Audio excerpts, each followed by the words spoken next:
저는 요즘에 코로나를 보니까 백신도 안 나오고 또 변형이 되었다 이런 소식 속에서 예배가 우리가 성공해야만이 이것도 이길 수 있고 또 성공할 수 있다라는 하나님의 메시지 같은 느낌이 참 듭니다. 사랑하는 여러분, 우리는 진정과 신령으로 예배하여서 예배의 성공자들이 다 되어야 합니다. 지금 그때가 바로 이때입니다. 하나님께서 예배는 얼마만큼 우리에게 중요하냐면 모든 막힌 것들, 그러니까 하나님과 그 막힘없이 대화하는 거예요. 그러니까 하나님과 막힘없이 대화가 이루어진다는 것은 막힌 것들이 다 열려지는 역사가 있는 시간이라는 거예요. 그래서 예배가, 우리의 예배는 최대의 예배 목적이 하나님을 만나는 것. 여러분이 이 시간 예배 오는 것은 내가 오늘 하나님 만나겠다라는 목적이 가장 우선순위 한다는 것이지요. 오늘 본문 말씀은 이사야의 소명장이라고 합니다.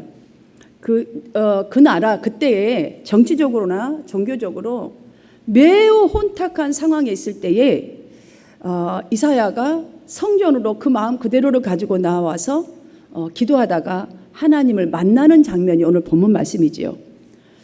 하나님을 만나는 이 짧은 장면 속에서 또 하나님과 만나고 영으로 이 대화하는 이 짧은 시간 속에서 우리는 두 가지 엄청난 것을 발견할 수가 있습니다. 하나님은 어떤 사람을 당신의 종으로 선택하시는가, 그리고 그 선택된 자는 어떤 반응을 보여야 하는가, 이 두 가지를 오늘 본문에서 찾을 수가 있는데요.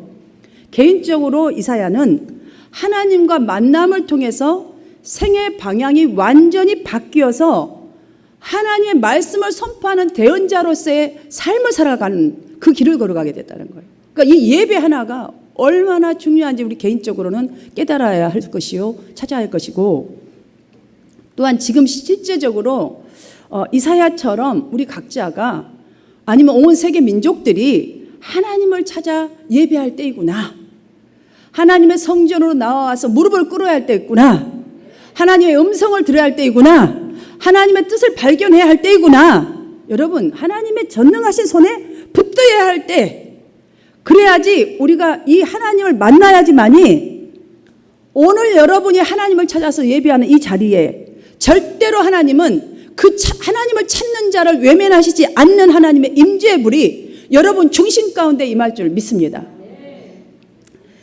우리가 이렇게 하나님을 직접적으로 만나고 경험하고 찡하는 이 감동과 주님과 대화의 영적인 대화가 있어야만이 주일 예배 드리는 것만으로 끝나는 반쪽짜리 그리스도인이 아니라 예배 마치고 집으로 돌아가는 순간부터 이사야처럼 바뀌는 인생 살 수 있어요. 어떤 인생으로? 여러분의 가정으로, 여러분의 일터로, 여러분의 만나는 사회 장소로 보냄받는 현지 선교사다라는 이 의식 속에서 그 역할을 감당하는, 복음을 감당하는, 하나님의 그 거룩하심을 감당하는, 능력을 감당하는 그런 사람이 될 줄 믿습니다. 이런 여러분이 다 되어지는 여러분이 예배자가 되기를 주님의 이름으로 축복합니다. 히브리서 11장 6절을 보시면 하나님께 나아가는 자는 반드시 그가 계신 곳과 그가 하나님이 자기를 찾으시는 자들에게 상 주시는 이심을 믿어야 할지니라 라는 말씀을 이렇게 기록되어 있죠. 여러분, 그 옛날이나 지금이나 하나님은 상 주시기 위하여 완전히 열려있는, 하나님만을 사모하고 오직 하나님만을 예배하는, 신령과 진정으로 예배하는 자를 찾고 계시는 거예요. 여러분들, 고기를 잡으려면 어디로 가야 하나요? 바다로 가야 되잖아요. 학생들이 공부하려면 어디로, 누구를 찾아가야 돼요? 학교로 선생님을 찾아가야 해요. 이와 마찬가지로 성도는 이사야처럼 하나님을 만나기 위해서, 하나님과 뚜루대는 막힌 것을 열기 위해서는 어디로 나아가야 될까요? 성전으로 나와야 돼요. 성전으로. 여러분, 성전으로 나와야 하나님의 소리가 들려오고 하나님을 만나는 찡함이 있게 되고 하나님 뜻도 알게 돼요. 어느 순간에 이렇게 나오다 보면 이사야처럼 여러분의 영의 눈으로, 마음으로 하나님의 영광을 보게 되어 있습니다. 그리고 철저하게 이사야처럼 내 자신이 얼마나 죄인인가를 발견하게 되어 있습니다. 그리고 그것만 발견하는 게 아니에요. 내게 주어진 이 갖고 있는 달란트, 소명이 얼마나 대단한 것인가를 발견하게 돼요. 묻어두지 않게 돼요. 이제부터는 내가 이걸 갖고 살아야겠다는 놀라운 경험을 하게 되죠. 이 세 가지 경험을 한 이사야는요, 자발적으로 내가 여기 있나이다, 나를 보내주소서, 하나님의 말씀을 선포하는 자의 두려워 떨고 눈치 보는 그런 인생이 아니라 선포하는 자의 선지자의 길을 가게 되는데요. 여러분, 이런 변화가 있게 되는 것은 이사야와 같이 변화된 인생길을 가기 위해서는, 그렇다면 오늘 본문의 이사야를 통해서 한번 세 가지만 배워봅시다. 가장 먼저 우리가 해야 할 일은 성전에서 하나님을 뵙는 일이에요. 성전에서 하나님을 배워야겠다는 이 완벽한 마음으로 회복이 되어야 되는 것이에요. 맨 1절 첫 말씀이 우시야 왕이 죽던 해에 내가 보았다 그래서 하나님 만났다라는 이 말씀이 기록되어 있는데요. 이 말을 첫머리에 기록한 데는 이유가 있습니다. 우시야 왕은 16살 어린 나이에 유다의 10번째 왕이 되어서 52년 동안 그 나라를 통치했죠. 역대하 26장 4절을 보시면 그는 붙인 아마샤 왕같이 여호와의 보시기에 정직하였다. 그러니까 우시야 왕이 초기에는 굉장히 믿음이 좋았어요. 완전히 하나님을 의뢰하고 신뢰하고 하나님의 법에 따라서 정치를 할 정도로 이 왕이 얼마나 신실했는지, 그 신실한 우시야를 하나님이 아주 축복해 주셔서 안전하고 강국이 되었던 그런 나라로 축복해 주셨지요. 그렇게 순탄의 길을 걸어갔습니다. 하나님 안에 있으면 어떻다는 건지 아시겠죠? 그런데 역대하 26장 18절을 보시면 너무나 희한한 장면이 나옵니다. 제가 읽어드리겠습니다. 우시야 왕 곁에 서서 그에게 이르되, 우시야여, 여호와께서 분향하는 일은 왕이 할 바가 아니요. 그러니까 여호와께 분향하는 일은 왕이 할 바가 아니요. 오직 분향하기 위하여 구별함을 받은 아론의 자손 제사장들이 할 바니 성전에서 나가소서. 왕이 범죄하였으니 하나님 여호와에게서 영광을 얻지 못하리이다 라는 말씀이 나옵니다. 이 말씀을 보시면 여러분 짐작 이미 하셨겠지만 제사장이 지금 우시야에게 하는 말이지요. 지금 하나님께 분향하는 일은 구별된 제사장들만이 하는 일인데 지금 왕이랍시고 내가 왕이니까 하고 나와가지고 성전에서 지금 자기가 분향을 해버리려는 거예요. 그러니 이 거룩한 성전에서 제사장이 할 일을 그렇게 교만스럽게 하지 마시고 물러나소서 라는 말씀 아니겠습니까? 그렇게 하나님을 경외하던 왕이 그냥 평탄하게 정치적으로든 하여튼 육신적으로든 평탄해지니까 이제 영적으로 점점점 타락하게 된 거예요. 그러니 리더인 왕이 이 정도이면 이스라엘 백성들은 어떻다는 것 여러분 짐작이 되실 거고, 그 나라의 상황이 어떻게 돌아가는지 대충 짐작이 될 것이에요.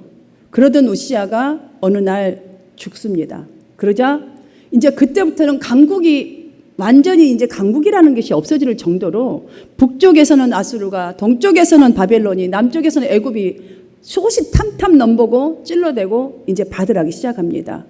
외부 내부적으로 나라의 장래가 암담하게 되어버린 것입니다. 그때 이사야가 이 내부와 외부적인 이 모든 모습들을 보면서 그 무거운 마음을 가지고 성전을 찾아서 기도하다가 환상을 보게 됩니다. 천사들이 두 날개로 날면서 한쪽에서는 거룩하다, 거룩하다, 거룩하다, 만군의 여호와여. 이 말씀은요, 시공을 초월하여서 전능하신 능력으로 이 세상을 하나님의 뜻대로 다스리는 하나님이십니다 라고 하는 찬양이에요.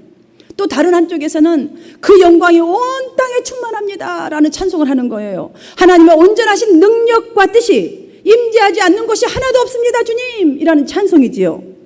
이들이 얼마나 온 이 양쪽에서 온 천사들이 온 마음을 다하고 온 힘을 다해서 찬양을 하는지 문지방이 터져 요동하면서 막 흔들리는 거예요. 얼마나 찬양 소리가 컸으면. 성전의 연기가 충만하더라라는 이 기록을 한번 보십시오. 이 장면을 영적으로 본다면 우리 마음에 눈이 열려 있어야 하나님께로 완전히 포커스가 딱 되어질 때에 은혜가 온다는 거예요. 이 정도로 문지방이 터지고 정말 모든 것들이 여러분의 생각이 아니라 하나님과 충만해지는 이 충만함이 있다라는 의미가 아니겠습니까? 그러니 여러분들 교회만 하면 되겠어요? 그냥 예배 자리에 앉아만 있어도 되겠어요? 아니에요. 성도는 여러분을 지금 이 시간 이 코로나 속에서도 예배 자리를 부르신 그분이 누구신지를 알아야 돼요. 그분을 알고 예배 드려야 된다는 거예요. 그러니까 예배 드릴 때에 여러분의 온 마음이 온전히 하나님께 열려져야 내 눈에 지난 닷새 엿새 동안에 보이는 세계가 전부가 아니라 다른 세계, 그러니까 최고의 주권자이신 하나님의 세계가 있음을 믿는 눈이 예배 속에서 열려지게 된다는 것이지요. 이사야가 그 기도 중에 맨 처음 발견한 것이 무엇입니까? 성전에 하나님이 계시구나, 이걸 발견한 거예요. 기도하면서 그냥 그가 기도할 때에 하나님 뜻 좀 보여주세요 뭐 이런 기도했겠죠. 그런데 전심을 다해서 아마 그거를 포커스를 한 거예요. 주님이 이 자리에 함께 하시는구나. 지금 이 자리에, 나에게 기도의 자리에, 이 성전에 계시는구나. 이것을 발견한 것이죠. 여러분, 얼마나 그걸 발견했을 때 큰 위로와 힘이 됐겠어요. 그 무거운 짐을 가지고 와서 기도하는데, 예배드리는 우리 모두에게 성전에 하나님이 계시다니 믿음이 꼭 있어야 합니다. 이렇게 깨어있는 마음, 열려있는 이 마음으로 예배드리면 정말 하나님의 이 거룩한 눈이 여러분의 눈이 되어서 열려지고, 아무도 채워줄 수 없는 여러분의 공허하게 비어있는 그 마음, 이 땅의 이 공허한 이 땅, 여러분 하나님의 것으로 채워주신다는 이 확신과 기쁨을 여러분들이 분명히 만끽하게 될 줄 믿으시기를 바랍니다. 사랑하는 성도 여러분, 여러분이 가정에서 예배를 드리든 기도하든 그 자리에 하나님이 계시다니 사실 속에 기도하는 여러분 되시기를 주님의 이름으로 축복합니다. 두 번째로는 성전에서, 그러니까 하나님에게서 죄사함을 온전히 받아야 돼요. 성전에서 죄사함을 받았습니다. 5절부터 7절까지 말씀을 보시면 이사야가 하나님의 영광과 이 거룩을 딱 영적으로 보는 순간에 절실하게 자각하게 되면서 이렇게 고백합니다. 화로다 나여 망하게 되었도다. 망하게 되었도다. 지금 이사야의 이상을요, 여러분 한번 떠올리면서 저가 주님을 보았다, 이걸 한번 여러분 자신에게 대비해서 내가 하나님을 보았다, 그럼 여러분은 어떻게 할 것 같은지 한번 상상을 해보세요. 분명히 이사야처럼 가장 먼저는 하나님, 나는 죄인입니다. 나는 부정한 사람이에요. 난 뭘 할 거 없어요. 나 입술 더럽고 나 행동 더럽고 정말 하나님, 왜냐하면 그 거룩이 너무 크게 느껴지다 보니까요, 보이는 건 나 죄밖에 안 보일 거라고 이런 고백을 하지 않겠습니까? 여러분들, 이것이 바로 하나님을 만난 사람들의 일반적인 특징이에요. 이거가 분명히 우리 중심에 있어야 돼요. 우리의 삶 가운데 있어요. 나는 죄인입니다.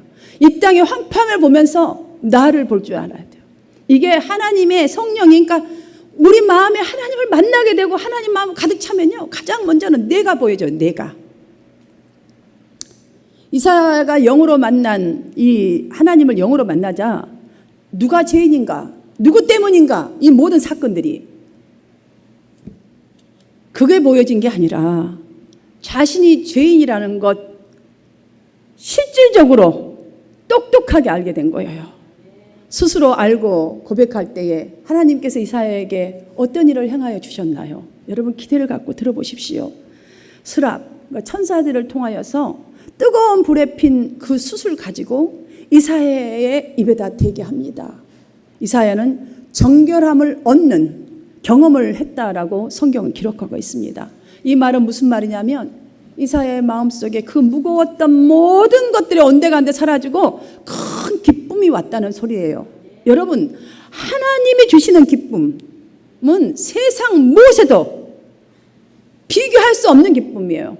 어떤 두려움도 이길 수 있는 기쁨, 내게 능력 주시는 자 안에서 내가 모든 것을 할 수 있다라는 그 기쁨을 말하는 거예요. 이거를 얻게 된 거예요. 아까는 두려움과 떨림과 고통과 이 땅에 어떻게 하면 좋으랴 이걸 갖고 왔는데, 하나님을 딱 만나고 나서 이 문제가 지금 내가 할 일을 못한 나를 보는 순간에 내게 능력 주신 자 안에서 내가 모든 것을 할 수 있다는 그 기쁨이 임한 거예요. 여러분, 죄를 지고서는 우리가 기쁨을 누릴 수가 없어요. 죄짐을 짊어지고서는 이 세상을 힘들게 살아갈 수밖에 없어요. 여러분, 우리 고통 안고 살면서 힘있게 어떻게 살아갑니까?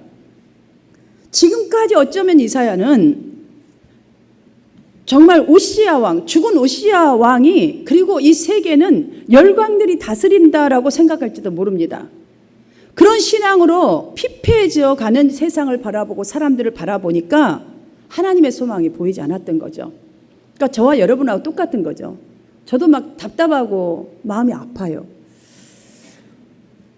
그러니 하나님을 못 만나고 하나님 것을 못 보고 세상 것만 보여지니까 오직 이 땅에 내 주위에 충만한 위기와 부정과 부패와 우상숭배와 이 죄악 등 이것만 보이는 거예요. 그러니 앞으로 나아가기가 두려운 것들만 보여지게 되어 있습니다. 그러나 여러분, 우리가 지금 이사야에서 한 가지 또 배워야 할 것이 있어요. 찾고 배워야 할 것. 그것이 무엇이냐면 그 고민, 저와 여러분이 갖고 있는 고민, 그 마음 그대로를 가지고 하나님을 찾아야 한다는 거예요. 바로 이것이 중요한 문제지요. 제사함을 받는 이사야를 보면서 우리는 주여 주여 하고 외치는 사람 많잖아요. 없습니까? 여러분 다 외치잖아요. 지금 이 땅을 보면서 한 번이라도 주님 안 찾는 사람 있겠어요? 그리스도인들 중에 다 찾겠죠. 그러나 세상 만민을 향한 하나님의 애타는 그 마음을 알고 자발적으로 하나님 앞에 나오는 그 사람에게, 여러분 들으십시오. 바로 그 사람을 하나님은 찾으신다는 사실입니다. 하나님의 애타는 심정을 가지고 성전을 찾아서 하나님께 부르짖는 사람, 여러분 가정 예배를 드리는 사람, 여러분이 안 된 그 자리, 이렇게 찾는 사람을 하나님은 찾으신다는 것이에요. 이런 여러분 되시기를 축복합니다. 마지막으로 보면 우리가 성전에서 사명을 발견해야 해요. 8절 말씀을 보시면 하나님께서는 죽어가는 많은 영혼을 건지기 위하여서 이렇게 이제 그 감동받은 이사야에게 말하잖아요. 누가 자원하여 갈 것인지 찾는 그 음성이 이사야에게 들려지죠. 그러자 이사야가 정말 하나님의 그 애타는 심정이 들려올 때에 이사야 어떻게 반응하죠? 내가 죄인이란 걸 알고 내가 해야 될 일을 아니, 내가 여기 있나이다. 나를 보내소서. 여러분들, 이 자원하는 이 마음, 이거 그냥 고백하는 적당한 말이 아니에요. 이제는 깨닫고 내게 능력 주시는 자 안에서 내가 할 수 있겠습니다. 나는 죄인이지만 주님 의지하면 주님이 주신 은혜로 할 수 있겠습니다는 고백 아니겠어요? 이것이 그냥 나온 것이 아닙니다. 이사야가 성전에 들어가서 그 마음 그대로 고민을 가지고 주님 앞에 전심을 다하여 기도할 때에 성령님이 그 마음을 만져주셨고, 만져주시니까 다른 사람의 죄악된 것을 보고 실망된 것 보고 두려운 것만 보여진 것이 아니라 하나님의 영광을 보자 힘이 생긴 거예요. 나의 더러운 죄가 보여지고 내게 주신 은사가 보여지고 사명이 무엇인지가 깨달아진 거예요. 이 회개가 터지자 어떻게 돼요? 진정으로 주시는 놀라운 감동 속에서 하나님의 음성이 들려지게 되니까, 음성이 들려지면 우리가 반응하지 않을 수가 없습니다. 여러분, 전능하신 하나님의 음성이 들려지고 전능하신 하나님의 그 감동, 감화, 그 마음, 애타는 마음이 여기 느껴지는데 어떻게 우리가 그대로 살아갈 수 있어요? 바뀌어야죠. 바뀌어야죠. 그는 하나님을 배워야겠다, 이 마음. 여러분, 설교를 전하는 그 말씀들이요, 이런 마음으로 여러분들이 계속 성전에 나오면 하나님 말씀이 어느 날 딱 나에게 하시는 성령의 음성처럼 들려지게 되어 있습니다. 성령이 이거는 하시는 일이에요. 여러분께 돕습니다. 하나님은 그 지금 너무너무 애타게 기다리셔요. 분명히 주십니다. 그러면 그 음성을 들을 때 어떻게 해야 되겠어요? 이웃군을 찾으시는 하나님의 그 음성 앞에서 우리 각자에게 주신 위대한 사명이 보여지고 자발적으로 적극적으로 죄인이지만 주님의 은혜를 의지하여서 내가 이제 주님을 위해서 살겠습니다, 이런 헌신자, 소명자의 삶을 살아갈 수 있습니다.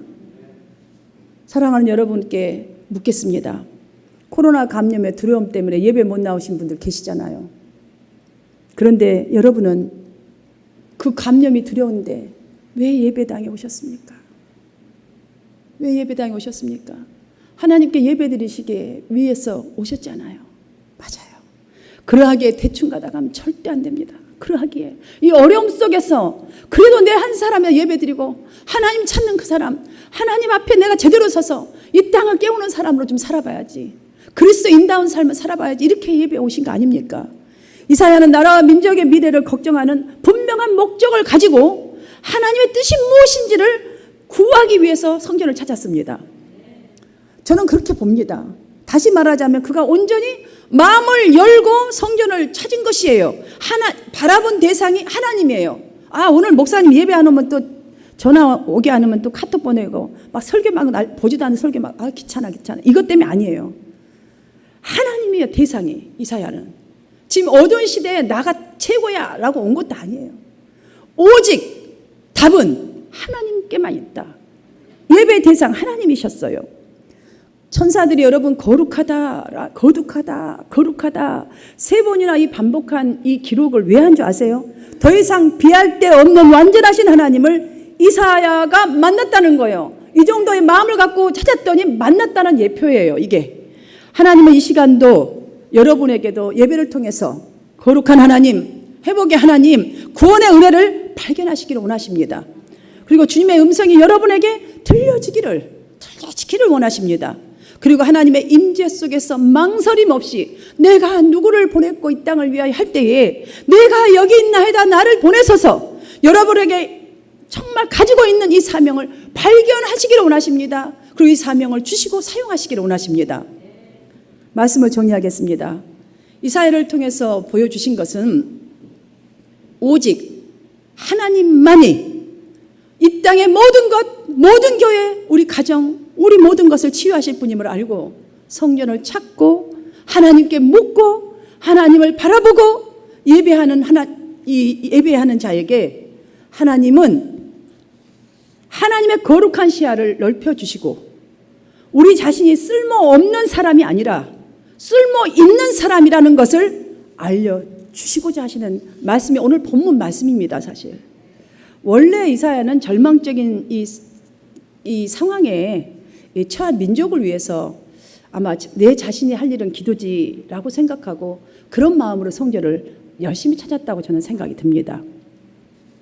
그런데 이렇게 찾다 보니까 말씀이 임하잖아요. 13절 여러분 말씀 다 같이 한번 읽겠습니다. 13절 시작. 그 중에 10분의 1이 아직 남아있을지라도 이것도 황폐하게 될 것이나 밤나무와 상수리 나무가 뱀을 당하여도 그 구루터기는 남아있는 것 같이 거룩한 씨가 이 땅에 구루터기니라 하시더라. 들려온 거예요. 이 말씀이 하나님 찾는 그 예배자 한 사람 이사야에게 들려온 거예요. 이사야가 말씀을 전파하는 사망자의 인생을 살게 된 정말로 큰 것은 말씀이 들려올 때에 옛날 같으면 그냥 듣고 갔겠죠. 그런데 밤나무, 상수리 나무가 배임을 당하여도 그 구루터기 딱 뭉탱이 남아있잖아요. 비록 절대 다수의 선민들이, 예수 믿는 사람들이 성전을 찾지 않고 기도를 하지 않고 전파되는 말씀을 듣지 않는다 할지라도, 그렇게 해서 그들이 멸망의 길을 간다 할지라도 그 가운데에서도 깨어있는 한 사람, 거룩한 씨, 예배하는 씨, 기도하는 사람, 하나님을 정말 찾고 전하는 그 씨는 절대로 죽지 않는다.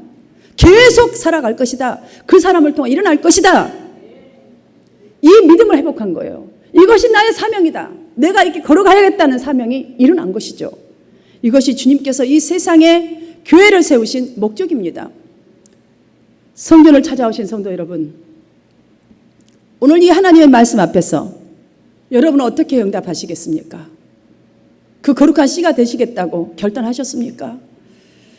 내가 여기 있나이다. 주님, 나는 비록 부족하지만 하나님, 내가 가정에서, 일터에서 만나는 사람에게서 이렇게 쓰임 받겠습니다.